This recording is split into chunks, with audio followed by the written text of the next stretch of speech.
எல்லாருக்கும் வணக்கங்க. Cook to easy சேனலுக்கு உங்களை அன்புடன் வரவேற்கிறேன்.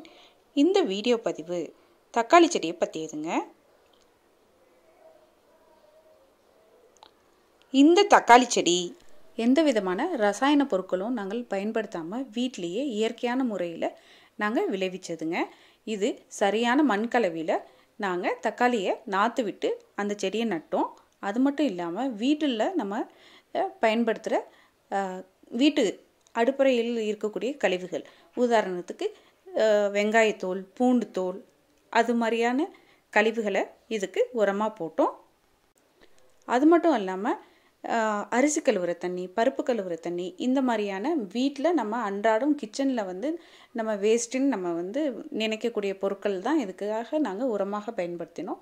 பூச்சிகள் தாக்காமல் இருக்கிறதுக்காக நாங்கள் வேப்ப எண்ணெயும், வேப்பம் புண்ணாக்கு, அது மட்டும் இல்லாமல் பஞ்சகவ்யம், இதெல்லாம் நாங்கள் பயன்படுத்தினோங்க.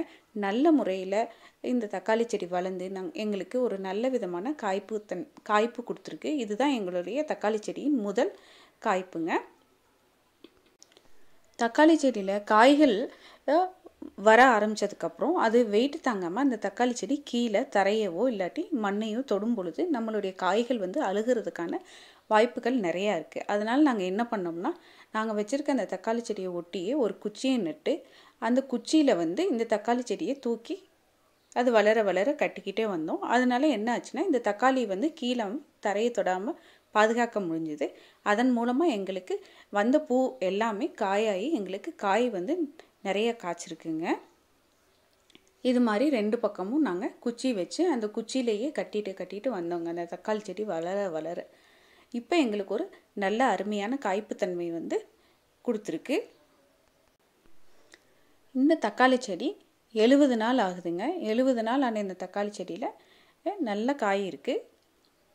வீட்டு முறையிலேயே நம்ம வீட்டில் இருக்கக்கூடிய பொருட்களையே பயன்படுத்தி இயற்கையான முறையில் நம்ம காய்கறிகளை விளைவித்து அதை சமையலறையில் பயன்படுத்தும் போது நமக்கு எப்பயுமே ஒரு தனி சந்தோஷங்க.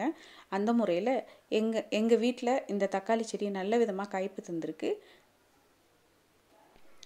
இந்த வீடியோ உங்களுக்கு பிடிச்சிருந்தா லைக் பண்ணுங்கள், ஷேர் பண்ணுங்கள், கமெண்ட் பண்ணுங்கள். மறக்காமல் நம்ம சேனலை சப்ஸ்கிரைப் பண்ணுங்கள். வணக்கங்க.